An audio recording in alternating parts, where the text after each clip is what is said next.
Boa noite, galera. Muito bom receber vocês aqui hoje. Valeu, Flakes. Estou aqui fazendo som. Estou aqui tá lançando aí, lançou, já vai dar um disco, né? Chama Sala de Estar, um projeto muito irado. E ele trouxe esse material, tanto as camisas, quanto só disco, que a camisa fica com uma próxima oportunidade. Mas a gente vende na internet, né? Tem. Então depois você procura o Flakes, faz muito direitinho com ele, mas ele tá com o disco aí, se você quiser adquirir esse material. No final da programação você procura o Flakes, que aí você pode adquirir esse CD que é muito irado, um cara que a música é muito irada e passa uma coisa muito massa para a nossa vida. Bom, galera, sem muitas delongas, hoje a gente está aqui nesse lançamento, na verdade é um pré-lançamento do livro do Ari, né, que chama 666 perguntas que o seu pastor não responde. E assim, ele vai explicar um pouco o porquê desse livro, por que ele está lançando isso. Eu estou falando do pré-lançamento por quê? Porque para ele lançar esse livro ele precisa pagar. E ele não tem essa grana para lançar esse livro. E a grande diferença desse livro, por não ter uma editora, esse livro vai chegar na mão da galera com um preço muito mais acessível. Então, eu não sei, muitos aqui já devem estar sabendo, mas está falando uma movimentação na internet de ofertas para o livro do Ari. Certo? A oferta começa em R$15. Daí você doa R$15 e você já ganha o livro. Quando ele lançar esse livro, você vai ganhar o seu com frete incluso. Mas tem o site, você entra lá, se você quiser ajudar. Hoje a gente conseguiu já chegar na marca de 50% dessa grana. Então falta só 50% para poder fechar. E esse livro está sendo lançado. Então se você está a fim de participar desse movimento, entre no site do Ari e ajude ele. Então, sem mais delongas, eu queria chamar o Ari. Salve de palmas.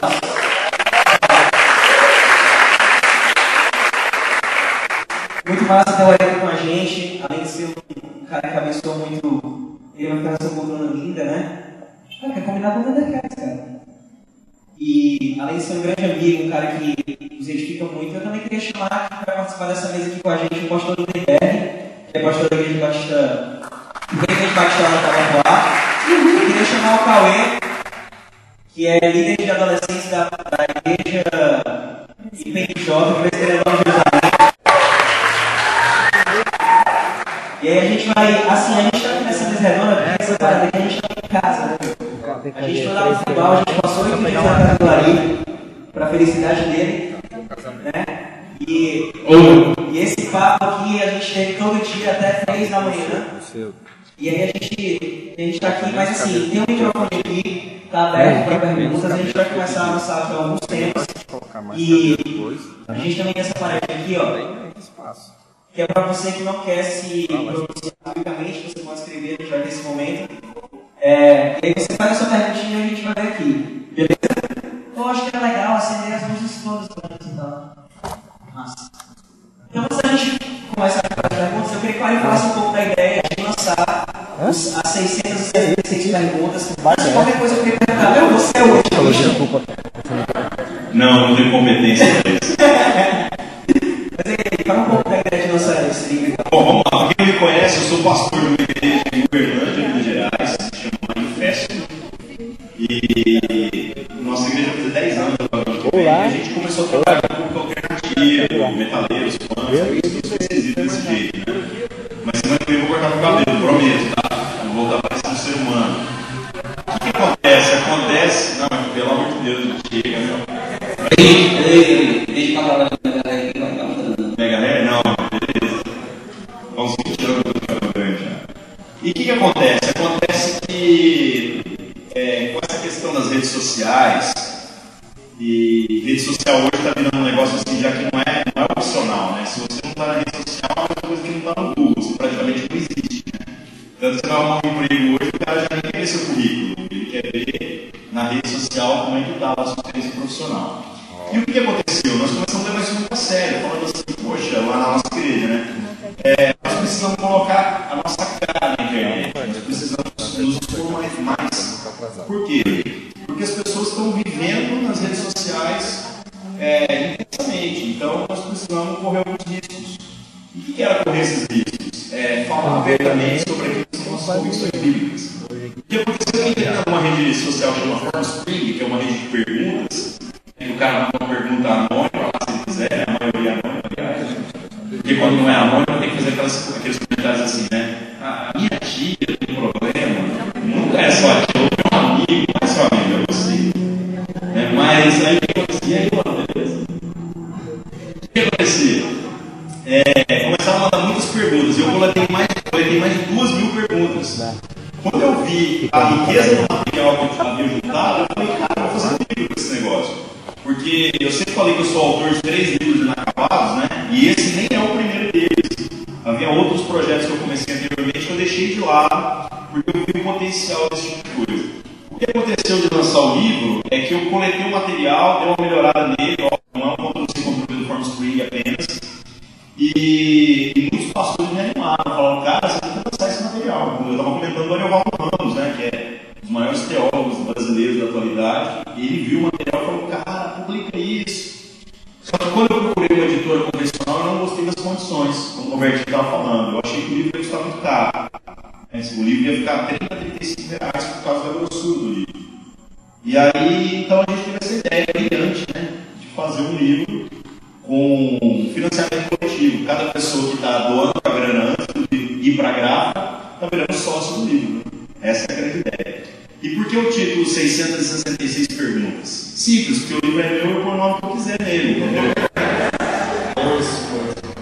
Eu tinha que escolher um número entre 600 e 700, que eu acabei de 200 páginas. E aí eu pensei pelo lado do marketing, né? E falei, cara, isso aqui vai fazer os pastores me odiarem. E as ovelhas amarem. Eu pensei, que beleza, né? Como o livro, obviamente, é voltado para a gente que gosta de ver uma opinião mais contundente, eu falei, cara, vamos meter as caras. E deu certo, tá dando certo. Beleza? A gente vai jogar aqui alguns temas e a gente, hoje à tarde, foi catalogado assim, algumas perguntas que estavam no FormSpring e eu te falo, foi muito difícil a gente escolher algumas perguntas, galera. Vocês, porque eu sempre tenho muitos anos de perguntar para ele no FormSpring, tipo assim, que foi a sua tia, a gente sabe que foi você,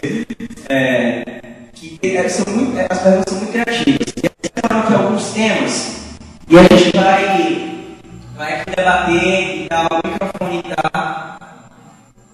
Mas se não me engano, tá ali com o Rafinha. Daí, se você quiser fazer uma pergunta, você levanta a mão, a gente vai levar o microfone até você, para você fazer uma pergunta aqui. Maria, para a gente começar aqui, cara, a gente queria começar falando sobre julgo desigual. É uma parada que geralmente a galera pergunta muito. E aí eu queria saber de ti, velho, julgo desigual, o namoro do casamento, é pecado, velho? É errado? Se eu namorar com alguém que não é crente, eu vou pro inferno.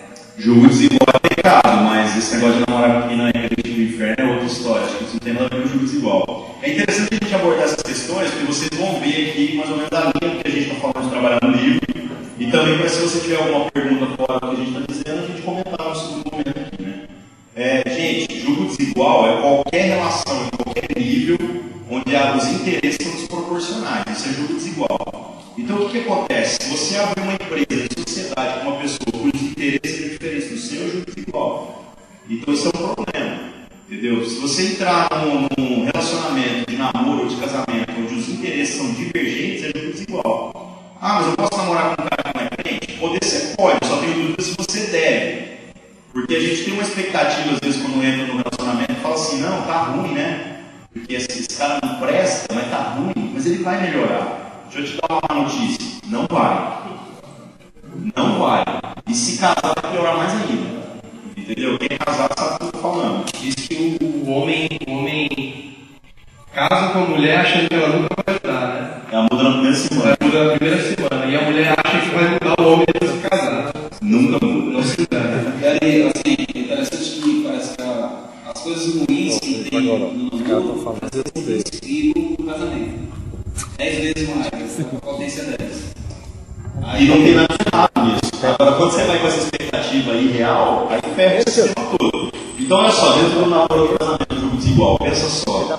Eu posso namorar com uma pessoa que não é crente? Gente, se na primeira semana o negócio não caminhar, para os dois andarem em acordo, e eu espero em nome de Jesus o acordo seja mais para cá do que para lá. Você está entendendo? Porque senão eu não estou falando dos dois virar crente, estou falando de um se virar, né? Tá bom. O que vai acontecer? Então não é prudente, mas nós não estamos debaixo da lei, gente. A grande verdade é essa. Então essa questão da relação, nós temos que entender que ela sustenta todas as coisas da nossa vida. Tem crente casando com crente que é julgo desigual. Aí você fala, como? Tem. Porque tem uns crentes aí que tem umas expectativas, pelo amor de Deus, né? Acho que a gente fala mais de princípio do que de luz e trevas, não é isso? E o pior de tudo ali é quando a pessoa casa e na expectativa de que vai casar com uma pessoa perfeita. E na verdade o desafio de amar, ou o desafio do amor, é você construir um relacionamento. Então não tem o amor e uma decisão de amar. De amar o ser humano com todas as partes que tem. Então, eu estava falando convertido hoje da minha esposa, né? Eu falei assim, rapaz, eu tenho certeza que ela é a mulher de Deus para minha vida, assim como a igreja é perfeita para Cristo. Quer dizer, Cristo diz que é, né? Mas é difícil de acreditar olhando para a igreja. A igreja dá um trabalho doido para Jesus, né, bicho? Dá. Eu vou falar para vocês, irmãos. Se eu olhar pelo lado da minha conveniência, minha esposa é o capeta. E eu tenho certeza que talvez ela falando de mim seja a mesma coisa. Ainda bem que mas eu não tenho dúvida nenhuma de que, assim como a igreja é a esposa perfeita para Cristo, embora não pareça, a minha esposa também é a mulher de Deus para minha vida, embora também não pareça. Então, alguém quer fazer alguma pergunta? O microfone está aí. Até o primeiro fazer é um parto, né, gente? Depois o negócio alivia. Depois que faz. Eu acho que isso é um tema assim, bem legal da gente debater, porque é uma crise da galera essa parada de que o julgo desigual, ele é um pecado, mas essa coisa de que o julgo desigual está totalmente ligado a você namorar com uma pessoa que não é cristã. E hoje está muito claro que às vezes você namora com uma pessoa que é cristã e ela te dá um trabalho doido, é um julgo desigual, porque está um indo para um lado e outro indo para o outro, né? Aí então, vem uma outra questão, que é a questão do rótulo, né? Exato. Se a gente diz assim, é cristão, será que de fato é, cara? Só porque está da igreja é crente? Só porque está na igreja é cristão? Não, e às vezes você diz que é crente, aí você tá então eu não vou namorar, porque pois é. Caramba, né? Eu conheço namoro, cara, que é churrasco mesmo, é só na carne. Galera na igreja. É um profeta da carne crente. E se diz crente. Então não tem condição, cara. A gente tem que avaliar as pessoas não por aquilo que elas dizem ser, mas sim por aquilo que elas são. E a gente só faz isso convivendo. O pessoal hoje, cara, eu trabalho com adolescente na igreja. Cara, eu já vi adolescente chorando com 12 anos de idade achando que vai morrer sozinho. Tá vendo? Você que tem 30 não tá tão mal assim, cara. O pessoal é numa pressa, de uma intensidade para correr. Cara, relaxa um pouco, vai. Um dia desse eu tava pensando nas vantagens que se tem em ser solteiro, cara. Em vez de ficar correndo atrás de uma pessoa, você tem mais tempo para servir, você não precisa ficar prestando contas para ninguém. Não que meu casamento esteja ruim, viu, cara? Meu casamento tá ótimo. Mas tem muitas vantagens e muitas coisas, e muitas liberdades que você tem quando você está solteiro. Quando você vai ler testemunho de grandes pregadores, a maioria dos caras era solteiro. Porque queria ter tempo para dedicar à obra. Eu vi um pastor falando uma vez uma coisa muito interessante. Ele falou assim, ó, se você é casado e está envolvido com o ministério, ou a sua esposa está insatisfeita, a sua família, ou a igreja está insatisfeita. Ele falou, porque é impossível ter equilíbrio perfeito das duas coisas. Então, sabe como é que a gente faz? Você oscila um pouquinho para um lado, um pouquinho para o outro, um pouquinho para um lado, um pouquinho para o outro. E todo mundo vai entendendo. Ele fala assim, porque se você está sendo assim o cara da família, você está sendo negligente com o ministério. E se você é o cara do ministério, você está sendo negligente com a família. Aí eu falei, agora eu sei porque que Paulo disse que era bom que o homem ficasse só como ele é. Porque ele não está falando, na verdade, de um fato absoluto. Porque Deus diz que é melhor serem dois do que um, né? Mas ele está falando de uma verdade que a gente sente na carne. E não é brincadeira isso não, cara. Então eu já queria emendar assim, falando mais ou menos sobre relacionamento, que acabou que tendeu para esse assunto, né? E eu queria falar sobre namoro, cara. Qual o modelo bíblico de namoro? Existe um modelo bíblico de namoro? Saca? Esses movimentos de pureza. Assim, como é que é mais ou menos isso aí, cara? Dá uma explicada pra gente. Gente, isso aí é polêmico, né? No Oxigênio, lá em Recife, mandaram uma pergunta pra mim assim, Ariovaldo, você escolheu esperar? Aí eu falei, pô, nego, eu escolhi. Pra quem te acompanha em rede social sabe que foi só pra tirar. Tipo isso, né, cara? Escolhi desesperar, né? Nós temos caras que escolheu defraudar, né? Outros que escolheu namorar. Gente, eu sou assim, eu acho muito legal a questão dos movimentos de pureza, sabe? Eu só acho que eles não têm poder nenhum. Eu acho uma besteira o controle prático. O objetivo dele é nobre. Porque a questão de entender que a relação, o auge da intimidade é feito para o auge do compromisso, que seria o casamento, isso é totalmente bíblico, não tem nem o que questionar. Mas eu acho que muitas vezes nós como igreja estamos mutilando a sexualidade das pessoas de uma maneira equivocada. Por exemplo, gente, a gente também está falando sobre isso hoje, né? Se você imaginar duas pessoas tetraplégicas, aí será que essas duas pessoas podem casar? Aí você fala, opa, nunca tinha pensado nisso. Aí você fala assim, mas como que duas pessoas tetraplégicas vão casar? Ué, casando, irmão. E eles podem ter vida sexualmente ativa? Pode, ué. Porque o que te faz homem não é o seu pênis. O que te faz homem é exercer a sua sexualidade em tudo que você faz, cara. Porque eu não sei fazer nada a não ser como homem. Porque eu sou homem o tempo todo. E é engraçado como essas coisas são expressas na nossa natureza. Então, dentro das relações, o que acontece? Dentro do namoro é assim que funciona. Eu tenho que ser namorado como homem. Sabe onde é que o namoro atropela a parada e você entra na intimidade sem ter o compromisso? Quando você deixa de ser homem e começa a agir feito moleque. Você pensa no agora, mas você não pensa no depois, cara. E homem não faz esse tipo de coisa. Quem faz isso é moleque, quem faz isso é criança. A mulher da mesma maneira, né? Quem faz esse negócio de cuidar só do seu próprio interesse momentâneo é menina. Mulher mesmo, ela faz as contas, sempre. Ela não cede. E é tão interessante esse lance que você está falando, porque o Orígenes, que foi um dos pais da igreja, ele foi um dos caras que se castrou, né? Então ele achava que o problema estava no órgão sexual e não era. De fato, estava na mente, estava na cabeça. E aí, isso é uma crise, porque muitas vezes a gente é novo, cheio de hormônios e tal, e tem a aproximação, tem a questão da estética, e a gente fica desafiado. Então, a questão realmente é essa, é você ser homem e ser mulher dentro de um relacionamento. Entender que existe algo melhor para você e que Deus quer o melhor para você, pensando no futuro, né? Eu acho que tem umas coisas assim que eu vejo por trás dos movimentos de pureza que eu ainda estou para encontrar um equilíbrio. Eu fiz parte de um movimento, até hoje eu tenho a aliança do Atitude 434, que foi um impulso assim que nós já tínhamos decidido, eu e a Michelle, antes de saber do próprio Atitude, por ler a Bíblia. O grande problema que muitas vezes eu vejo nos movimentos é porque eles são pautados em uma experiência particular do cara e o cara quer generalizar aquilo e transformar em regra. Eu já vou falar sobre isso. Eu acho que a grande questão que a gente busca é o equilíbrio, né? Sim. E cada pessoa teve uma experiência, né? Eu conheço um casal que não beijou na boca antes de casar porque não rolava. Se beijar na boca é combustão e queda. Mas o duro é a regra, né? É aquele assim, olha, eu não beijei na boca e casei com a minha esposa. E Deus me abençoou por causa disso, né, cara? Então agora assim, ó, não beijem na boca. Gente, isso é do capeta, cara. Exatamente. Inclusive eu falei pra ele, cara, eu te admiro, mas o teu caso não serve pra mim, velho. Tipo, fica aí. Acho que falta, galera, é a sensibilidade. É muito mais fácil pra gente, eu acho que o crente é um bicho muito esquisito porque ele só vive de extremo. Ou ele vive totalmente pela regra, ou ele vai lá pro outro lado e vai pra libertinagem. Então, quando o cara não tá nem beijando na boca da namorada, ele tá quase no ato do dito cujo. Ou tá no dito cujo. Ou tá no dito cujo. Então, qual é o problema, cara? Cada um tem que saber aonde coloca a sua cerca.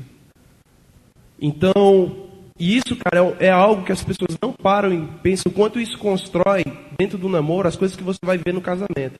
Porque quando você liga pra sua namorada e você diz assim, cara, não vem hoje, fique em casa, porque se você vier eu vou lhe agarrar.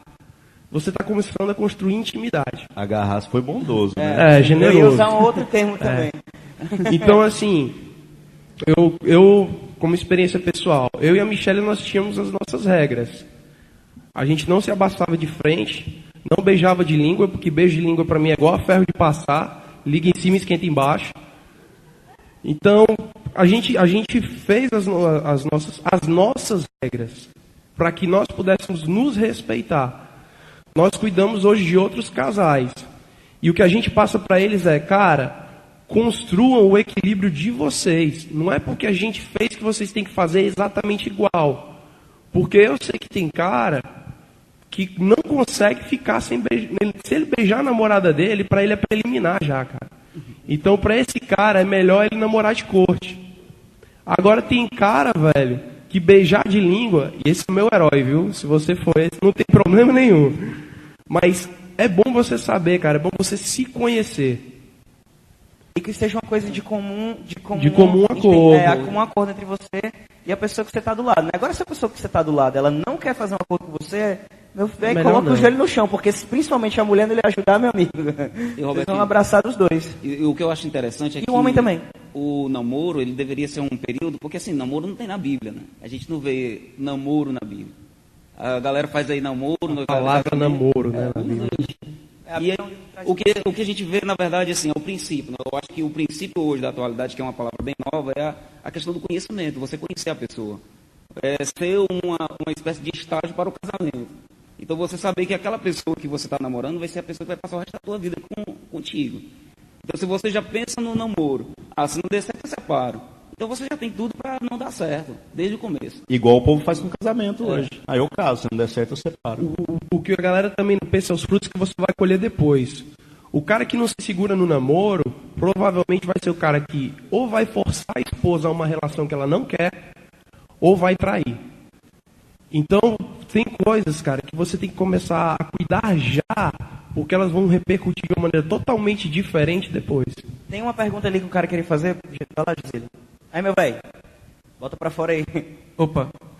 Boa noite. Boa noite. Gostaria de agradecer à igreja pela oportunidade de trazer o Ariovaldo e parabenizar o Ariovaldo pelo trabalho. Valeu, ajuda a pagar o livro, cara, a gente tá precisando. Faz seu investimento lá. Ok. Na verdade, eu vou mudar um pouco o tema. Assim, não vou mudar o tema, vou chegar a outra pergunta. A questão é a seguinte: perguntas que o pastor não responde. A gente sabe que quando quem evangeliza, na verdade, não são pastores, né? Não são pessoas, é o Espírito Santo, né? Ele atua na gente, ele fala pra gente e fala através das pessoas também. E por isso, a gente vê também por aí que existem muitos pastores que, nossa própria observando eles, a gente vê que eles não seguem o rito dos pastores, ou seja, não respondem às nossas perguntas. No sentido de não toca no assunto. Não fala, prefere ter as suas ovelhas no nível ignorante. E assim, nesse ponto, um pastor que não responde às perguntas e que não toca no assunto, na sua congregação religiosa, na sua orientação das suas ovelhas, até que ponto ele merece ser ouvido?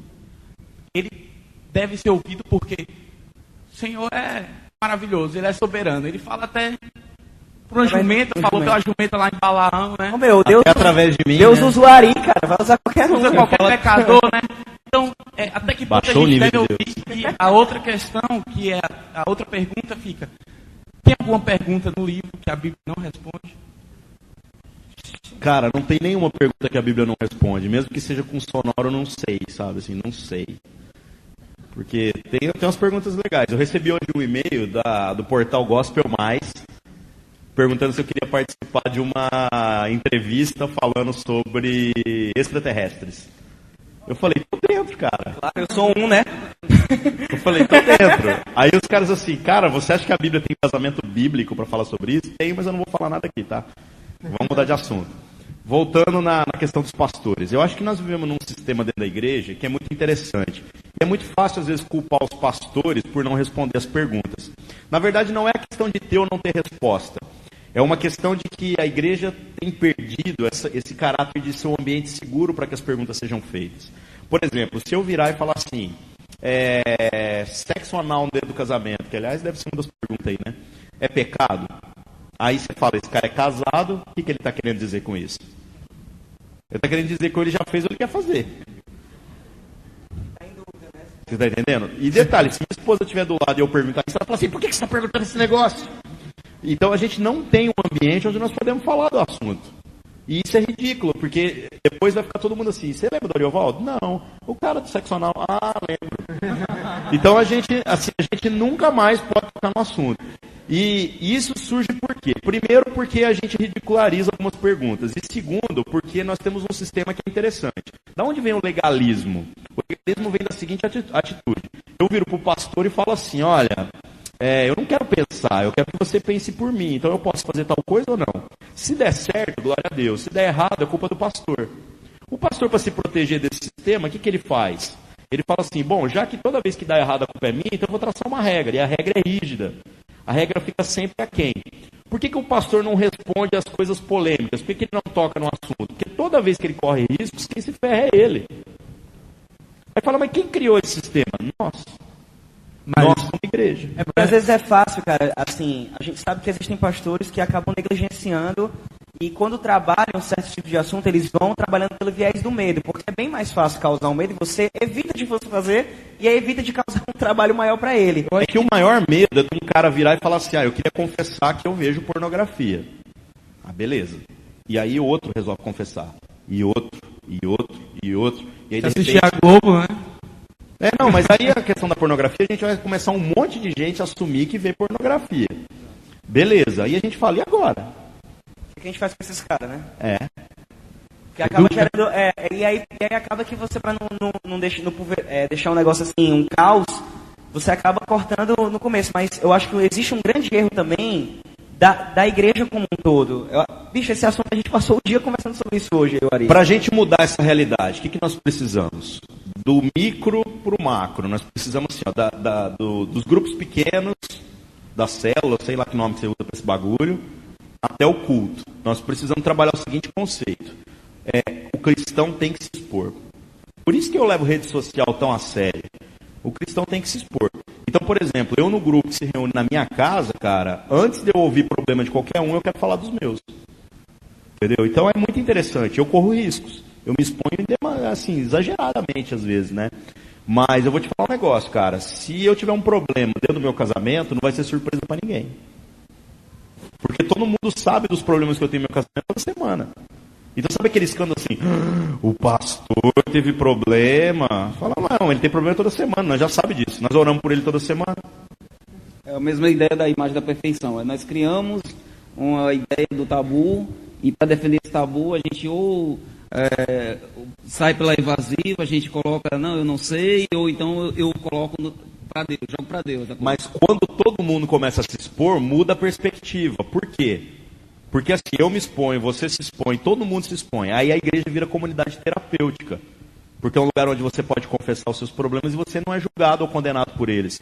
Na verdade, a gente está aqui para te ajudar. Aí o que acontece, cara? Aí a atitude do pastor muda. E não é no meio aquela coisa assim, eu não vou falar dele, porque se ele falar de mim, eu sei um monte dele também, né? É a igreja entendendo que eu e você somos responsáveis uns pelos outros. Nós somos um corpo. Então, se você está doente, isso vai me afetar de alguma maneira.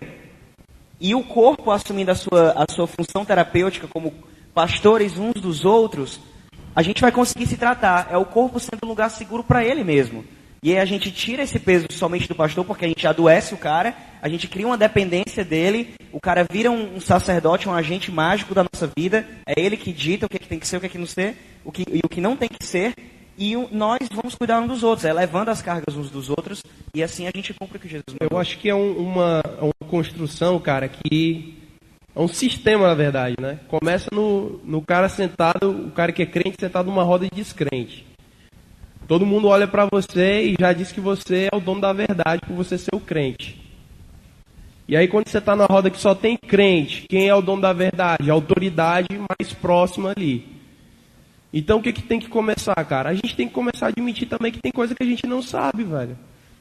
Sentar numa roda de descrente, o cara jogar a coisa no teu peito e dizer assim, cara, tá aí, eu não sei.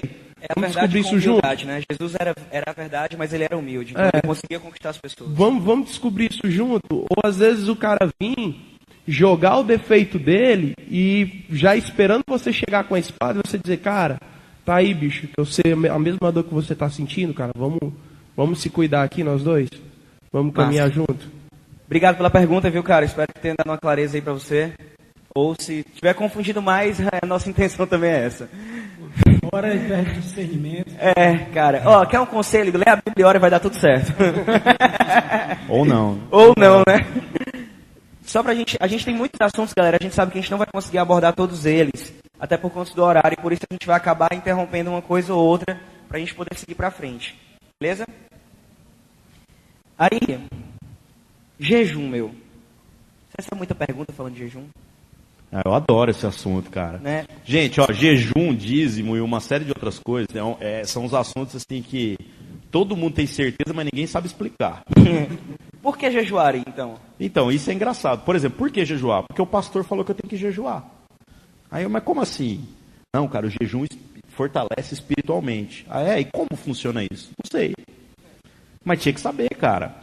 Porque é engraçado que quando entra uma pessoa nova convertida na igreja, e o cara tem essas dúvidas tão básicas, a gente supervaloriza a prática e menospreza o ensino sobre o porquê do jejum. Gente, vamos analisar o contexto. Na Bíblia, a coisa mais valiosa que existia era comida. Não tinha nada mais valioso que comida. Certo? Você fala assim, mas dinheiro era para comprar comida, cara. Entendeu? Então o jejum bíblico, ele é um jejum de comida por um motivo muito simples. Você está se abstendo da coisa mais valiosa desse mundo. Agora, o que acontece? Hoje a realidade é um pouco diferente. Por exemplo, para pessoas anoréxicas, como eu, né? Jejum é um prazer. Não é de fato algo que cumpre o seu propósito no sentido de se abster de algo que você legitimamente pode consumir. Eu falo que eu tenho anorexia porque toda vez que eu me olho no espelho eu me vejo gordo. Isso é anorexia, não é? Somos dois. Cara, não se cobre tanto. Tá legal, cara. Tá bom. Bom, mas aí voltando no jejum. O que é jejum, gente? Olha só. Eu tô mal, então eu vou fazer um jejum. Não, você tá mal e tá fazendo jejum, você está fazendo um jejum talvez na hora equivocada. Eu não estou dizendo que você não pode fazer jejum nessa hora. Mas o jejum deveria ser feito principalmente quando você está bem. Jejum é a musculação da espiritualidade. E eu vou te explicar como é que ela funciona. Quando você está bem, você vai se abster de coisas que você legitimamente pode consumir. E isso vai exercitar o seu domínio próprio. Agora, um bom conselho. Eu recomendo que você jejue de coisas que realmente te custem. Por exemplo, jejuar da novela é um bom jejum. Jejuar Coca-Cola. Coca-Cola, jejuar de chocolate, jejuar de McDonald's, jejuar de açúcar, jejuar de Facebook, jejuar de celular. Aí você fala assim, mas por que eu tenho que jejuar quando eu estou bem? Porque quando você estiver mal, você já se tornou especialista em negar a si mesmo. É simples. E às vezes a gente não entende. Você fala assim, mas como que o espírito é fortalecido? Por que isso é uma atitude espiritual? Porque negar a si mesmo, meu amigo, é só pelo poder do Espírito Santo. Porque a nossa carne, a nossa natureza, o tempo todo está dizendo que você tem que satisfazer suas vontades. Então, o jejum é importante? Sim. Ele vai trazer maturidade espiritual para o cristão, para entender que nós não somos o povo movido pelos seus desejos e seus interesses. Nós somos movidos pelo Espírito de Deus. É interessante essa parte do domínio próprio, porque o jejum está intimamente ligado com ele. E hoje nós somos parte de uma cultura, de uma geração que é a geração do atalho, da facilidade, da coisa mais fácil. Então a gente entra na igreja e começa a fazer as coisas meio que no automático e não entende muito o princípio que está por trás. Falando de uma forma bem mais clara, por exemplo, é muito mais fácil eu ir para um atalho, fazer uma redução de estômago, uma lipoaspiração, do que eu fechar minha boca e exercitar meu domínio próprio. Você está dizendo que gordo não vai entrar no céu, Ana Paula Valadão? Ana Paula Valadão, vai. Eu acho que gordo não vai entrar no céu, porque a palavra diz que a porta é estreita. Por isso. É por isso que a missão dele é em 2013 perder 20 quilos. Aí eu perguntei pra ele, o que é que você tá fazendo pra isso acontecer? Ele disse, eu vou amputar uma perna. Eu vou amputar uma perna. E Ari, me diz uma coisa. Jejuar atrai bênção, velho? Tipo assim, eu vou jejuar e Deus vai me abençoar por causa disso. Vai dar mais poder. Olha, gente, não, na real, se você acha que jejuar atrai bênção, ou que orar muito atrai bênção, você está dizendo, então, que a sua oração ou o seu jejum é que move Deus. Logo, você é Deus. Vou fazer qualquer outra coisa, então, né? o que eu estou dizendo é o seguinte, nós jejuamos e oramos porque nós entendemos que nós não somos abençoados por Deus, gente. Mas eu estou precisando de uma bênção específica. Irmão, Deus dá a bênção porque Deus é bom. Entendeu? Sabe por que você ora? Para ter relacionamento com Deus. Sabe por que você jejua? Para negar a si mesmo e viver aquilo que é de Deus. Mas se você condicionar as coisas de Deus a algo que você tem que fazer, nós estamos negando a graça. E isso é preocupante, viu? Na boa. Então, eu acho que a gente não tem esse poder, não. Eu vou fazer tal coisa e vai dar certo.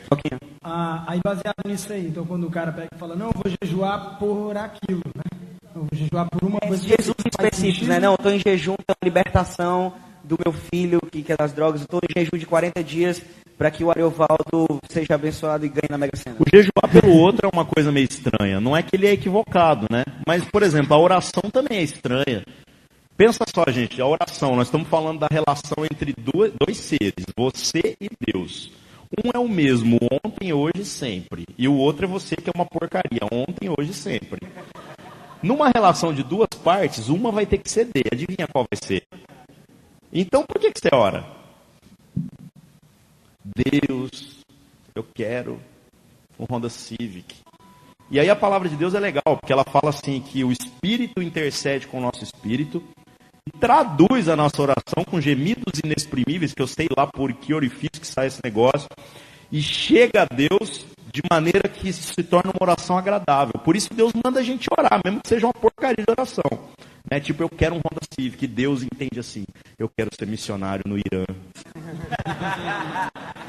Aí você fala assim, cara, mas isso é muito ruim. Eu vou falar um negócio pra vocês, gente. Eu fazia lista de oração todo ano, lista de pedidos, sabe? Chega aquele culto de Réveillon, gente, Deus me livre desse negócio, viu? Era muito ruim os cultos que eu ia. Não, vocês fazem um culto legal, eu respeito, mas eu nunca fui em nenhum, tá? Aí assim, vamos fazer uma lista de pedidos pro ano que vem. Aí eu fazia a lista. Dos 10 pedidos, na boa, tinha 6 que eu olhava no ano seguinte e falava assim, ainda bem que Deus não atendeu. Entendeu? Aí tinha uns 3 que Deus atendeu e tinha um que tanto faz, tanto fez, né? E aí você começa a pensar, você fala assim, cara, eu preciso aprender a pedir melhor. E é legal que a palavra fala isso, né? Fala que a gente não recebe porque a gente pede mal. E também fala que a oração do justo é poderosa e eficaz. Aí eu falo assim, cara, sabe o que é justo? Justo é aquele que busca justiça. Justiça é a vontade de Deus. Então talvez a nossa oração, à medida que você vai buscando um relacionamento, e talvez o jejum entre na mesma categoria, à medida que você busca viver as coisas espirituais, sabe o que vai acontecer? Nós vamos ser transformados. E quando nós somos transformados, tudo ao nosso redor é transformado. Deve ter sido por isso que Jesus Cristo falou que uma caixa de demônios só sai com jejum e oração. É incrível isso, cara, porque é transformado. A sua realidade em volta é transformada, né? Exatamente. E o que eu acho interessante também com relação à oração é que muitas pessoas valorizam muito a forma, né? A formalidade, o formalismo. E a gente olha para Neemias, ele simplesmente ele orou. Então Neemias orou ao Senhor e respondeu, né? O rei perguntou, e aí Neemias, por que você está triste? Aí assim, a gente pensa que ele foi, peraí, que eu vou ali atrás, vou orar, vou consultar a Deus. Poxa, estava na frente do rei, não podia ficar calado. Tinha que responder. Se o rei fala, alguém tem que falar, né? Então assim, mas a Bíblia está dizendo lá. Então Neemias consultou ao Senhor. E respondeu em seguida ao rei. Então, assim, é muito mais do que uma forma, era uma vida de oração. Tem alguma pergunta que alguém queria fazer antes do Floquinho tocar mais uma música? E aí vai ser o tempo que vocês têm para fazer aqui uma perguntinha e tal. Anônimo. Ali, ó, Gesílio, por favor. Se segura que vai empregada. Eu queria saber se crente homem pode usar tatuagem, usar brinco e ter cabelo comprido. Ari, se for mentira, nós estamos abraçados com capeta, Ari. Tatuagem tudo bem, mas tatuagem com o símbolo do Corinthians. Crente homem? Não, tatuar o símbolo do Corinthians é uma heresia, olha, né, gente, ó. O Ari tinha tatuagem, ninguém achava pecado, mas depois que ele tatuou o símbolo do Corinthians no peito, realmente é preocupante, viu? Eu tatuei os memes do Facebook aqui, ó. É minha família. Gente, essas questões culturais são muito interessantes. E, na verdade, acho que para todas elas nós estamos debaixo do mesmo princípio, né? É a mesma coisa que eu falei no começo. Nós não estamos debaixo de lei, nós não estamos debaixo de regra. Mas em todas as coisas a pergunta é, primeiro, convém? Essa é a crise. Tem gente que fala assim, mas tatuagem fala lá em Levítico. Cara, eu escrevi um texto falando sobre isso. Levítico está totalmente fora de contexto e nem está falando de tatuagem. O versículo anterior ao que todo mundo diz lá, que é não farás marcas sobre o vosso corpo, em adoração aos mortos, essa parte ninguém lê, né? O anterior fala sobre não aparar os cantos da barba. Então todos os barbeados aqui estão em pecado. Como é um versículo anterior, eu diria que é o mesmo pecado. Né? E a punição seria a mesma da lei. Outra coisa fala para não cortar o cabelo em cuia. Então quem usa cabelo Chanel está em pecado também. Tem alguém aqui? Não, acho que não. Então assim... O Bruno está aqui. Quais são os limites, gente? Essa é uma questão que precisa ser discutida. Os limites também são individuais. Dentro do contexto de onde eu venho, eu vou falar para vocês, eu sou praticamente um assembleiano de conservadores. Acreditem se quiser, mas é verdade. Quem vai no manifesto, meu amigo? A gente foi lá... Eu cheguei lá no manifesto e a primeira cena, assim, chocante, eu vi os caras todos assim. Aí eu pensei assim, comigo, né? Eu sou crente, esses caras não são. Que isso, cara? Eu pensei comigo. Não, deixa eu desabafar, a gente acabou de falar que é um lugar seguro, vai, cara. Com os caras, né? Comecei a conversar com o cara, comecei a conversar com um com outro, os caras deram um banho de Bíblia. E aí eu disse, cheguei lá no final e disse assim, esses caras são crentes, eu não sou nada. Eu não sou nada. Quer dizer, mas a perspectiva é interessante. A perspectiva de viver o evangelho na prática, independente do estereótipo, muito mais uma coisa marcante na vida deles do que propriamente uma tatuagem ou um cabelo grande. A crise do meu brother ali, é porque a gente vive uma crise realmente do que é cultura, do que é errado e do que é bíblico, do que é pecado e do que não é. E esse viés que o Ari trata, de que convém, é aquela coisa, né? O cara chega pra mim e fala assim, eu também quero tocar na noite. Falo, mas na sua igreja vai causar muito problema? Vai. Então não toca. Na sua família, na no sua seu família, casamento, no seu contexto. Então não toca. E se a gente for olhar na Bíblia, o João Batista foi o cara mais underground que existe. Total, né? Total, não é à toa que vivia sozinho, né? E Jesus não era nada underground e conquistou uma galera. Não, mas teve um cara que falou assim pra mim, não, João Batista era até vegetariano. Aí eu, hã? E o que era vegetariano? Ele comia gafanhoto e mel silvestre. Eu falei, então, mas gafanhoto é inseto, cara. Mas não, gafanhoto é grama que pula. Falei, muito bom, muito bom. Cara, vai falar, Cauê. Essa sensibilidade que você tem que ter depende muito do contexto onde você está. Eu trabalho com adolescente, então já vi como é que é. Só precisa de um pretexto para fazer a coisa. Então, o líder do ministério usa largador. Aí o pai vem, olha, meu filho pediu para botar um largador na orelha porque você tem e tudo mais. Eu cheguei para ele e disse assim, meu irmão, o meu brinco te faz pecar? Ele disse, não. Eu disse, porque se fizesse agora eu ia tirar. Porque eu iria estar lhe escandalizando e ia estar sendo para tropeço na sua vida. Agora, como não faz? Gente, o David Bowie, nos anos 60, foi o primeiro músico de rock a assumir que era bissexual. O tanto de gente, cara, que se escandalizou e o tanto de gente que resolveu coçar a barriga pelo lado de dentro para ver de qual que era, né? Uhum. Em 2002, o David Bowie deu uma entrevista e falou assim, eu nunca fui bissexual. Eu sempre fui hétero. Eu tenho certeza que deve ter gente que chorou. Porque seguiu ele, fez já era, cara, pela má influência. Então a pergunta que eu faço é, será que nós como cristãos estamos sendo esse tipo de gente, né? E aí sim seria o escândalo. Agora, dentro do nosso contexto, pensando no pecado pessoal, atrapalha o trabalho, atrapalha a família, atrapalha uma série de coisas. Quando eu vou para São Paulo, gente, eu ando na rua em São Paulo, eu me sinto em casa. Porque em São Paulo, aquelas tiazonas assim, olha para mim e eu não sou nada, cara. No metrô, uma velhinha senta do meu lado e eu não sou nada.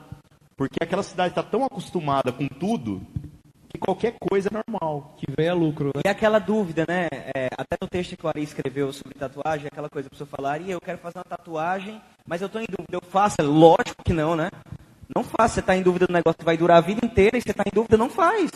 Não faz, pensa bem, vê se vai te atrapalhar da sua carreira. Piercing é mais de boa, né? Porque, tipo assim, seu pai dá um murro na sua cara, vou longe. O piercing está resolvido o problema. Resolvido o problema. E o tatuagem precisa de significado?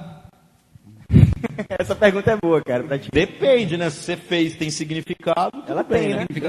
Eu conheci um cara que tinha uma tatuagem nas costas que tinha Jesus de 4 e o diabo em cima. Aí você fala, e aí? Ué, mano, ele tinha essa tatuagem, velho. Aí o cara se converteu. E, obviamente, ele falou, eu tenho que cobrir esse negócio. Porque eu estou profanando o nome do Deus a quem eu sirvo. Agora, tem tatuagem, né, irmão? Por exemplo, as pessoas... Eu tenho uma tatuagem nas costas, sim, né? Aí perguntam assim pra mim, o que é isso? Eu falo, cara, é o Lula Molusco. Fala, por quê? Porque é um abstrato, ela não é uma tatuagem que tem sentido. O que eu fiz? Porque eu tava sentindo uma coceira nas costas. Assim.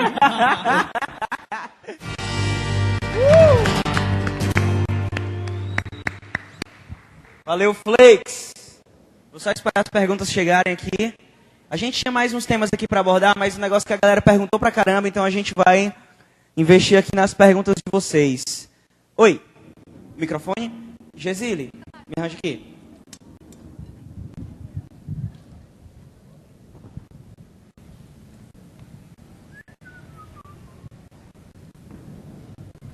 Ari, é o seguinte, eu tenho vários amigos e amigas que são homossexuais. E eu os amo muito mesmo, eu sou apaixonada por eles, eu gosto muito de sair com eles. Eu não sou hétero. Mas a primeira foi só coisa... uma observação. É sempre um amigo, né? A primeira coisa que todo mundo me pergunta quando eu falo sobre eles é se eu também sou e como é que eu ando com eles se eu sou assim. E eu tenho uma vontade enorme de trazê-los à igreja comigo, ou de convidá-los para visitar e tal. Em outras igrejas eu não me senti à vontade para isso. Hoje eu me sinto mais à vontade porque eu estou aqui. Só que é o seguinte, a minha dúvida. Eu queria saber até onde me é lícito trazê-los para cá, para a igreja, ou pelo menos convidá-los, sabendo que eles são como eles são, mas que eu os amo do jeito que eles são. diante do fato deles serem homossexuais. E é um paradoxo, porque a gente sabe do que a Bíblia fala sobre isso, do que as pessoas dentro da igreja, a maioria pensa sobre isso. E eu queria muito vê-los aqui dentro um dia. Antes do Ari responder, mas acho interessante que já foi o ponto que a gente falou da reputação, né? A gente está tão preocupado com a reputação que ela, sim, eu entendo. Mas ela precisou dar uma justificada. Eu sei porque eu também sou assim. É porque a gente tem medo, né, cara? A realidade é essa. Complementar? Pode, aproveita aí. Manda bala. Pronto, eu também tenho amigos que são homossexuais e tal. Na verdade, a maioria dos meus amigos do meu curso são homossexuais. E assim, eu sempre tento falar de Deus para eles, eles vêm me perguntar essa questão do porquê que eu acho que eles estão pecando e tal.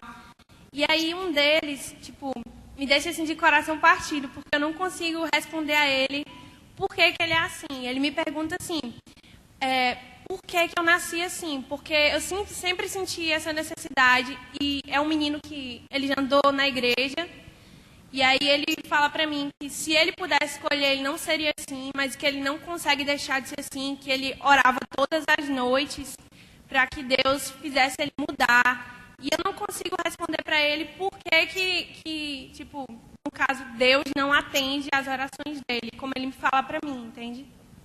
Sabe quando que ele vai deixar de ter desejos homossexuais? Quando eu for magro e deixar de ter desejo de putaria, como eu tenho com a minha carne todos os dias. Aí você fala, peraí, o que você está falando? O que eu estou dizendo é simples, gente. Deus não errou com ninguém. Eu não consigo aceitar a premissa de que Deus errou. Ah, mas o fulano nasceu com uma doença congênita. Eu não acredito que Deus errou.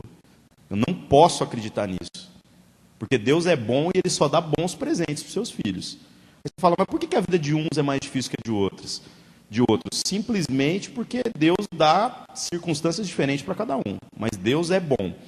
Da mesma maneira que esse cara vai ter que lutar com o desejo dele a vida toda, eu também vou ter que lutar a vida toda para não ser gordo. Porque a minha genética perfeita, segundo aquilo que Deus me deu, diz que eu devo pesar 500 quilos. Eu como alface, eu engordo. Então eu tenho que comer meio alface, você está entendendo? Meia folha de alface. Aí você fala assim, não, mas tem alguma coisa errada, você tem alguma doença. Eu não tenho doença nenhuma. Mas a alface do Ari é com bacon e ketchup. Não é, cara. Agora, como nós vamos trabalhar essa questão da igreja? Nós precisamos deixar claro para as pessoas o seguinte, quando a Bíblia também diz que roubar é pecado, corrupção é pecado, tanto de coisa é pecado. Mentira. Mas quando vem o Paulo Maluf na igreja, é o doutor deputado Paulo Maluf, você até recebe no púlpito. Agora, quando vem o homossexual ou travesti, que é a escória da homossexualidade, o gay discrimina o travesti. É uma coisa inacreditável, você aprende isso quando você vai andar no meio dos caras, né? Não são de jeito nenhum. Só a gente descobriu, né? Aí o que acontece? Você, quando chega esse cara, só porque o irmão tem peito, a gente não tem peito para receber o cara. E aí a gente discrimina também. Então a grande questão é a seguinte, qual que é a diferença? Eu creio que nenhuma. Como que nós vamos mudar isso? Na minha comunidade, nós começamos a fazer esse tipo de trabalho da seguinte perspectiva. Primeiro, nós começamos a trabalhar para dentro da igreja, fazendo com que a igreja entendesse. Porque não adianta nada você chamar o cara para ir na igreja, se quando ele chegar na igreja, não tem ninguém para receber. Então nós precisamos fazer um trabalho em duas frentes, uma para dentro e outra para fora. A primeira coisa que a gente começou a trabalhar era a consciência das pessoas de primeiro parar com as piadinhas ridículas. Porque qualquer coisa, você fala assim, isso é coisa de viado. Gente, pelo amor de Deus, gente, nós estamos em 2012. Já deu, cara. Você fala assim, cara, nós ainda estamos rindo disso. A segunda coisa é fazer com que a igreja entenda o sofrimento da pessoa que está lutando contra a sua própria identidade sexual, seja ela para que linha que for. Porque, na verdade, o cara que se diz hétero, mas não consegue moderar os seus impulsos, ele, na verdade, está cometendo o mesmo pecado daquele que está tendo um problema com a homossexualidade. Então, irmãos, pecado é pecado, não é isso que a gente diz, mas na prática a gente quer fazer a coisa de uma maneira diferente. Depois que a gente trabalhar esse conceito na igreja, então nós vamos buscar as ferramentas de aceitação. É uma igreja que quando vê a pessoa, ela sofre com a pessoa. Aí nós vamos começar a ir para a rua e então dizer assim, cara, nós te recebemos. Eu tenho uma pessoa na minha igreja que teve problema, e era crente, teve um problema com a homossexualidade há 1 milhão de anos atrás. E a igreja não soube tratar, e essa pessoa viveu a vida toda na homossexualidade. E já há alguns anos, essa pessoa está andando com a gente. E nós sabemos da história da vida dela. E ela sabe que a gente sabe da história da vida dela. E aí me perguntaram assim, um parente dela chegou para mim outro dia e falou assim, e aí, fulano já converteu? Eu quase que dei um murro no meio da cara daquela pessoa, daquele parente. Sabe por quê? Porque essa pessoa está andando com a gente há anos já. Eu vejo essa pessoa chorando e lutando contra si mesmo o tempo todo. É gente que quando você começa a falar do amor de Deus, e do quanto que Deus é bom, de quanto que Deus é perfeito, do quanto que a gente é uma porcaria mesmo, e é uma porcaria, essa pessoa olha e fala assim, eu não tenho dúvida do amor de Deus pela minha pessoa. Então, gente, a prática da homossexualidade, ou qualquer outra prática de pecado, ela é só reflexo de uma consciência, que está transformada ou equivocada. Então, uma vez que a gente cria esse ambiente, eu tenho certeza que o único remédio que nós temos vai ser suficiente para transformar a vida dessa pessoa. E o remédio que nós temos se chama comunhão.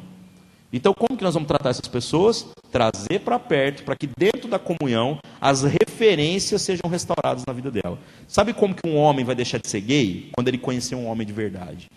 Sabe por que ele tem problema na sua relação com o homem? Porque ele nunca viu um homem de verdade. Então, nós vamos precisar de homens para andar com o homem, para ensinar ele a ser homem. Essa história de homem é tensa, viu? Você fala assim, mas ele vai se apaixonar por mim. Vai. Só que não tem nada de errado. O que vai acontecer é que ele vai perceber que, na verdade, ele nunca foi apaixonado por você. Ele foi apaixonado por Cristo em você. Agora, olha como é que a gente faz na igreja. Chega um cara afeminado. O que você faz? Põe para andar com as meninas. E assim, não tem como caminhar numa parada dessa, assim, além dessa coisa dele ter um referencial masculino, acima de tudo, a graça e o amor para aquilo ser um lugar seguro para ele. Porque não vai haver constrangimento, não vai haver julgamento, né? Se Jesus, os discípulos olharam o trigo e falaram, tem joio, vamos cortar, e Jesus falou, não vai cortar, porque se vocês cortarem, vocês vão cortar o joio em cima do trigo. E aí você não dá para saber o que é, tem que esperar crescer e o agricultor vai cortar. Então assim, eu tenho amigos que vencem a homossexualidade todos os dias. Olha só o que eu estou falando. Se Cristo tem a paciência de esperar o trigo ficar maduro para cortar, quanto mais a gente. O problema é que a gente é muito ansioso e acha que a transformação é do dia para a noite. Isso, Corey, é que a gente quer resolver. Então, eu conheço pessoas que vencem a homossexualidade todos os dias. Eu estou dizendo de gente que teve um problema gravíssimo, gente que chegou a ser travesti, inclusive, e que essa pessoa, uma vez que ela entendeu a sua natureza, ela diz assim, sabe quando que eu tenho desejo ainda de voltar à velha vida? Quando? Todo dia. Mas essa pessoa foi transformada no seu entendimento, e ela não aceita mais aquilo que é a vontade da sua carne. É interessante, Ari, é o sentimento interno que a pessoa tem. A gente foi na parada gay esse ano, né? Um grupo aí de foi uma experiência sem igual, cara. Foi uma das experiências mais marcantes na minha vida, porque, por exemplo, eu abracei um jovem lá, e quando eu abracei ele, disse Jesus te ama, e deu um abraço sincero, ele começou a chorar. Aí ele diz assim, eu já fui da igreja. Aí eu disse assim, ele falou, mas a igreja me maltratou. Na verdade, não está falando da igreja, ele está falando das pessoas que vivem na igreja que maltrataram. Eu acho que a homossexualidade, hoje ela tem vários problemas sérios. E um dos problemas muito sérios é a falta de estrutura familiar. Então, assim, nós temos, na verdade, que tratar vários problemas na vida da pessoa que está refletindo na identidade sexual dela, que às vezes é o menor problema, cara. Às vezes é o menor problema, e isso acaba sendo pra gente o estopim da pessoa. É uma coisa até que eu estava conversando com a Ari. A gente acha muito bonito quando um travesti vem na igreja e fala que quer ser crente, que se converteu, a igreja levanta uma oferta, o cara tira o silicone e é homem. A gente acha isso lindo. E isso é realmente, e Deus é poderoso para fazer isso. O negócio é quando o cara quer ficar vindo para a igreja, mas não quer tirar o peito. E aí a gente começa a dizer que o cara nos converteu e acontece esse tipo de coisa que o Ari citou aqui, da pessoa falar você não vai se converter? O cara fala, eu quero Cristo tanto quanto você, mas eu ainda não quero tirar meu peito. Eu não acredito que vai ter gordo no céu, na perspectiva de que gordo conformado nem merece o céu, porque ele não vive segundo a graça que Deus dá. Agora, um gordo que luta contra o seu problema com a balança, eu tenho certeza que ele tem tudo para estar no céu. E da mesma maneira, nós estamos falando de todos os pecados. Você fala, mas vai ter gay no céu? Aquele que aceita a sua identidade, né? Aquilo que você vê na sua carne, obviamente esse cara não vai para o céu. Mas aquele que se vê da maneira que Deus te vê, apesar de saber que tem uma inclinação, e aí se é genético ou não, isso é outra discussão, mas mesmo que seja, que se dane. Né? Não está provado, mas faz de conta que foi, né? Que se dane, cara. Se a ciência disser assim, ó, é genético, fala, beleza, mas ser cristão não é genético. Ser cristão é algo que vai além da genética, transcende a genética. A gente precisa aprender muito ainda a ser igreja no seguinte sentido. Eu vejo a igreja hoje mais preocupada em não pecar do que viver uma vida de santidade, cara. E isso gera esse furor de querer ver logo o cara bem, de querer que o cara transpasse uma imagem, mesmo ele não estando bem, ele transpasse uma imagem de algo que ele não é. Galera, tem uma pergunta aqui que ele queria fazer. Eu tenho uma ali e tem outra ali também. Rapidinho. Deixa eu aproveitar que o microfone está aqui na frente ali. Cara, pegando um pouco dos pontos que a galera falou, de trazer ou não o homossexual, de tirar ou não o brinco porque escandaliza ou porque faz alguma coisa, a minha pergunta é mais ou menos assim, que raios é o livre-arbítrio, cara? O que esse bicho come? Porque a gente, assim, até onde a gente fala muito em procurar equilíbrio, e onde é que vai, assim, o que me incomoda muito é até onde eu barro o meu livre-arbítrio, que deveria ser a decisão, e até eu pego até o gancho do porquê do livro, né? Porque a galera se incomoda de perguntar e não ter a resposta, mas a fonte é igual para todo mundo, o cara ir atrás. Então, assim, até quando exercer meu livre-arbítrio é certo, é errado, porque eu estou incomodando o irmãozinho que é acomodado, que vai se importar com o homossexual entrando, até quando eu estou alimentando aquela galera gorda da igreja, gordo que eu digo assim, senta, se alimenta, vai embora e não deixa nada. Eu vi o pastor Ariovaldo Ramos falando essa semana sobre isso, eu achei bem interessante. Ele dizia assim, livre-arbítrio, irmãos, embora uma expressão comum que a gente tem no nosso meio, é diferente de liberdade. Ele falou assim, porque na verdade, nós cristãos só somos livres para fazer o bem. Nós só somos livres para fazer o certo. Quando você faz o errado, embora você está exercendo uma escolha, você não está vivendo liberdade. É escravo do pecado. Pessoal, então assim, você é livre? Mas entenda que você só é livre quando você faz a vontade de Deus. Só uma observação sobre esse assunto, é que eu acho incrível que a igreja brasileira, de uma forma geral, ela tem que sair e formar outras comunidades vindo das igrejas tradicionais, formando outras comunidades mais alternativas, para poder receber pessoas que não são bem aceitas na igreja tradicional. Mas não precisava, nós podemos romper o sistema. Não precisava, exatamente. Por exemplo, a Caverna de Adulão é uma dessas, que tem um trabalho muito forte com homossexuais, mas é uma igreja que saiu de uma igreja tradicional e se abriu para entender e para se tornar um lugar seguro. Quando, na verdade, nós deveríamos fazer essa reflexão a partir de nós mesmos, como é que eu tenho sido? Porque falar do outro é muito fácil, né? Agora, como é que eu tenho sido para o homossexual, para o tatuado, para o cara que é um hétero, mas é um cara que é extremamente incontrolável em seus impulsos e uma série de outras coisas. Pessoal, a gente está com o tempo um pouco corrido e a gente já vai ter que terminar a programação. Eu sei que a sede de perguntas é muito grande e a gente fica, mas eu queria ter perguntado. A gente também queria poder ficar aqui até muito mais tarde, mas infelizmente a gente não vai poder. Então, assim, eu vou cortar, assim, eu vou ser um pouco indelicado de cortar a parada, porque a gente ainda tem que fazer um momento aqui importantíssimo. Então, a galera escreveu um monte de perguntas, teve uma galera que levantou a mão. Eu vou pedir para vocês que levantaram a mão ter um pouquinho de paciência para a gente ler aqui umas 2 ou 3 perguntas e aí no final eu faço a pergunta de vocês, tá bom? Vamos responder rapidão. A gente vai responder ligeiro bala. Esquema Twitter, 140 caracteres. Essa pergunta é muito grande. Ó a censura aí, ó. Eu vou ler assim, na doida, assim, tá? Qual a idade que teremos no paraíso quando fomos... Galera, olha, eu queria muito ler essa pergunta, mas você que escreveu isso, Deus tem misericórdia da tua vida, não dá pra entender nada. Todas. Cara, vai ter todas, é a resposta. Ari, na minha igreja tem muitos meninos metrosexuais. Tão legal. Exagerados que mais parecem... Galera, não vamos rir não, o cara tá com dúvida, bicho. Tão exagerados que mais parecem gays. Vamos rir não. Isso é da aparência do mal? Depende. Por exemplo, existe um movimento dentro da cultura do rock, que é o movimento glam, que os caras usavam batom, as roupas com coração, calça torada, copiadas dos sertanejos agora. E os caras não eram gays. Os caras pegavam todas as mulheres do universo. Então, irmãos, tem que tomar muito cuidado com a aparência, porque essa questão da cultura e da moda é algo que vem e vai. Aí você fala, mas e o que é a aparência do mal? A aparência do mal, gente, ela vai muito além de um estereótipo. O estereótipo pode colaborar, Mas cuidado com o que você fala. Obviamente, quando você olha para minha vida, você vai falar, é do capeta, né? E, gente, eu não sou do capeta. Ari, você como pastor apoiaria, abençoaria um namoro entre um crente e um descrente? Sim ou não? Vem aqui. Depende, cara. Tudo depende. Depende, meu filho. Você me colocou essa alternativa aqui, você vai ficar com essa resposta. Eu já vi namoros de gente, do crente e não crente, que terminou muito bem, cara. Certo. Terminou em casamento bem. Hoje os dois estão na igreja, deu certo. E família, né? Já vi o cara terminar bem, o cara é diácono da igreja hoje. Diga-se de passagem, um dos caras mais confiáveis que eu já conheci. Sou crente gay, e agora? Ué, irmão, bem-vindo ao reino de Deus. Mas a graça tá aí, né, meu velho? Vamos caminhar junto. Você tem um problema, eu tenho outro. Meu tio, entre aspas, quer dizer ele, né? Acredita em predestinação bíblico. Quem não crê nisso está pecando, ou melhor, em pecado? Vamos lá. Nossa, só as perguntas cabeludas, né? Eu imaginei que ia vir isso, cara. Vamos lá, gente. Olha só. Nós estamos falando de um conceito absoluto ou de um ponto de vista? Porque nós temos que analisar a parada.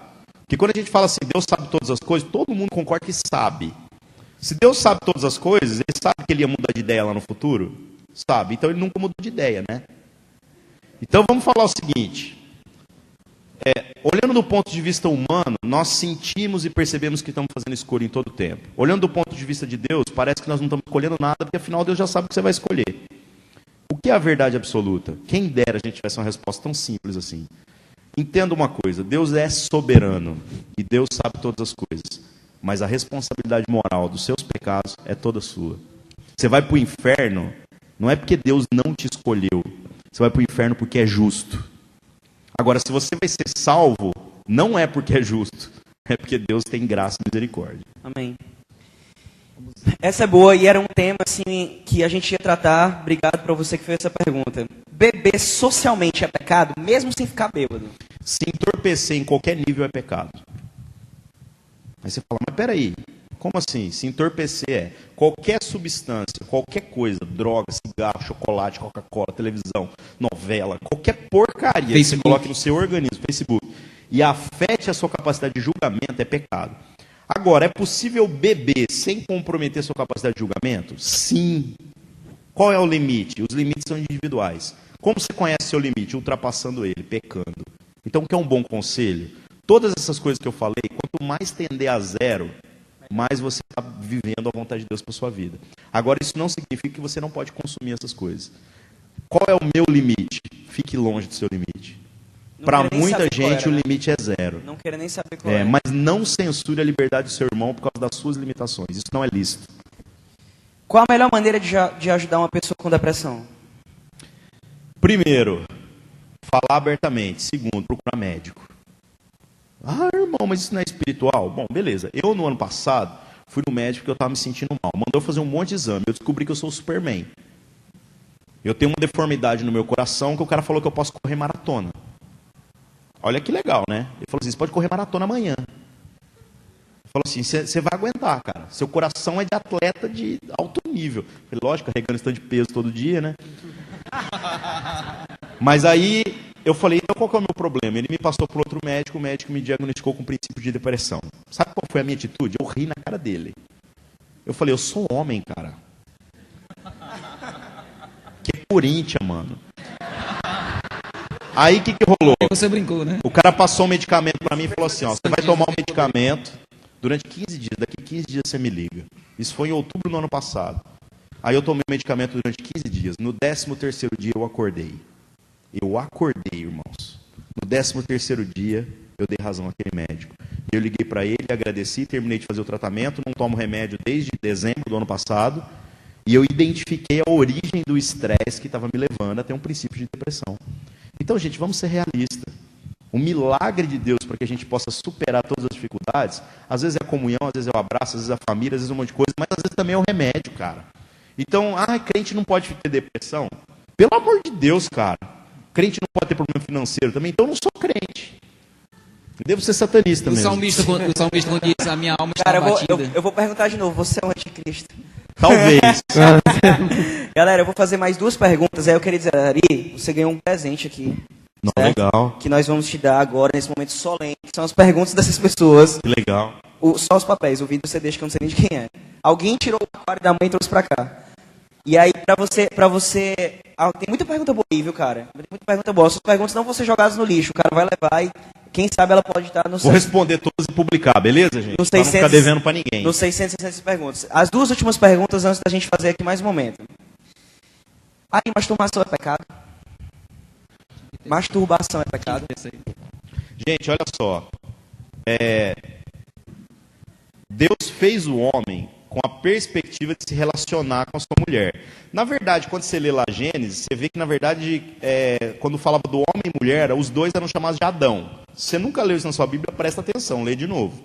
A mulher só recebeu o nome de Eva no capítulo 3. Aí você fala, peraí, cara, você está ficando doido, eu nunca li isso. Então vai ler na sua casa depois, que você vai perceber o que eu estou falando. Inclusive, quando cria Adão, fala assim, então Deus os criou, macho e fêmea os criou, né? E é engraçado que fala que criou um homem chamado Adão. Agora, então, nós estamos dizendo que esses dois seres complementares, assim como o Pai, Filho e Espírito Santo também são seres complementares, eles se relacionam perfeitamente em unidade. O que acontece? Toda a nossa sexualidade, ela deve ser voltada para essa relação. Por isso que quem entra num casamento para ser feliz, obviamente vai se frustrar. Porque o objetivo do casamento é fazer outra pessoa feliz. O objetivo da relação sexual é dar prazer a outra pessoa e não receber prazer. Quando as duas pessoas têm essa plena convicção, a relação é perfeita. Aí você fala, e a masturbação? A masturbação, na verdade, é a busca do seu próprio interesse. Ela é exatamente o oposto da relação.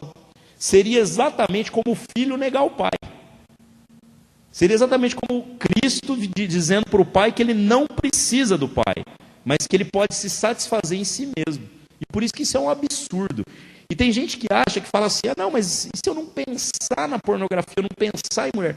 Irmão, só o fato de você buscar a sua própria satisfação, você já está totalmente equivocado. Mas então a masturbação sempre é pecado? Não, nem sempre. Por exemplo, você pode praticar com a mão do outro, dentro do casamento. Você percebe isso? Porque dentro do casamento a relação muda completamente. Uma vez que o meu dever como marido é fazer de tudo para satisfazer a minha esposa e fazer dela uma mulher plena em todos os aspectos, irmão, vai tudo, o pênis, a mão e o que mais você imaginar aí, os acessórios do sex shop. Para terminar, com os sinais do fim do mundo, o Corinthians campeão, Cara, o Palmeiras na segunda, o Palmeiras rebaixado, que não vai cair. Vai sim. Não vai cair. Não vai cair. Vocês vão ver. Vocês pergunta para ateu, certo? Ateu. Eu não sei quem foi o ateu que escreveu isso aqui não, mas eu vou orar pela tua vida. Você lança o seu livro antes do fim do mundo? Depende só de levantar a grana. Essa é a grande exato, questão. Exatamente. Mas vou falar um negócio para vocês, gente. Eu queria tanto que esse mundo acabasse, que vocês não fazem ideia. Pra que essa canseira, né, gente? Essa luta, né, meu? E falando sério, nós como cristãos perdemos a perspectiva de céu. A gente está falando tanto de ter bênção aqui, de comprar um carro, de entrar na faculdade, de casar, depois de ter filho, depois de ter outro filho, depois de ter outro filho. Não, ninguém quer ter mais de 2 filhos hoje, né? Depois de fazer não sei o quê, depois de aposentar, depois de viajar. Cara, que desgraça, cara, que desgraça. Tem gente que fica assim, eu vou trabalhar, eu vou dedicar minha vida, porque depois no final da vida eu vou ter dinheiro, eu vou viajar. Deixa eu te explicar um negócio, meu irmão. Tem um monte de gente que está dando a vida pelo Evangelho. Tem um monte de gente que não está ganhando dinheiro, está abrindo mão de ganhar dinheiro para viver pelo Evangelho, que está viajando tudo que você está querendo viajar depois que você for velho. E de graça. E ainda está pregando o Evangelho, que está fazendo a diferença na vida de outras pessoas, né? Então vamos ser sinceros, gente. E a Bíblia já fala isso, que se as nossas expectativas, né, estão restritas às coisas desse mundo, nós somos os mais miseráveis dos homens. Então acaba logo o mundo. E o céu também que pintaram pra galera foi muito chato, né, cara? O meu céu é maravilhoso, cara. O meu também. O meu também. Não, deixa eu falar do céu aqui, pelo amor de Deus. O meu é rio de Coca-Cola. O meu céu é o seguinte, gente, ó. Brincadeira. Sabe aquele negócio... Água viva que brota. Não, sabe aquele negócio todo branquinho, Deixa eu falar assim? primeiro qual é o céu da galera. O céu da galera, assim, é o anjinho de asa com aquelas tufo de algodão. É crocs de nuvem. Crocs de nuvem. Mas esse negócio de anjinho com asa é bizarro, porque o nosso pastor uma vez foi se fantasiar de anjo, ele parecia um cupido, velho, porque tipo, a asa ficou bem pequenininha. É bizarro isso pra mim, cara. Não, o melhor que o cara fala assim... Aquela música em loop da Ana Paula Valadão. O cara fala assim, não, cara, no céu vai ter ruas de ouro. Aí eu falo assim, você imagina um paralelepípedo de ouro? Sabe por que ele é o piso da rua? Porque é a coisa mais vagabunda que tem lá. Entendeu? Você arrancar um paralelepípedo não compra nada no céu. Deixa eu falar a real pra vocês. Eu imagino o céu assim, ó, não é aquele lugar branquinho, fofinho, tocando na Paula Valadão. Isso aí é o quarto da tortura do Big Brother, entendeu? Tem um botão vermelho lá pra você apertar e sair. É tipo isso, é tipo isso. O céu é o seguinte. Todas as cores, todos os sons, todos os abraços, todas as carícias, todos os orgasmos, todos os sorrisos, toda a alegria, toda a felicidade, tudo em um único segundo. Se a eternidade inteira durar um segundo, você é capaz de imaginar que esse único segundo vale mais do que viver 1000 anos nessa terra? E é isso que a Bíblia fala. É isso que a Bíblia fala. Então, irmãos, eu tenho certeza que isso tudo que eu estou falando, ó, todos os orgasmos, e eu não estou falando dos seus. Eu estou falando todos com todos. E por isso que lá ninguém se casa nem se dá em casamento. Você imagina uma mega orgia, irmãos. Agora, você imagina isso por toda a eternidade. Você fala, você está ficando louco. Eu tenho certeza que é muito mais do que eu estou falando para vocês. É isso aí, bem e melhor quando você que começa a isso. falar isso para as pessoas Não. que não são crentes, Elas você vão vai ver querer. neguinho cair de joelho falando assim, eu quero ir nesse céu. É isso aí. É isso aí. É isso aí. Galera, eu queria agradecer aqui ao Cauê e ao pastor Lindenberg. Queria pedir que vocês dessem uma salva de palmas para eles. Não só aqui pela mesa redonda, mas assim, por toda a ajuda na produção. Se vocês quiserem sentar, obrigado aí pela força. Só para enfatizar, viu, gente? Quem tiver interesse no livro, me procura aqui que eu passo mais detalhes. Mas meu site é ariovaldo.com.br/666. Não, ariovaldo.com.br é o meu site. 666 é o negócio do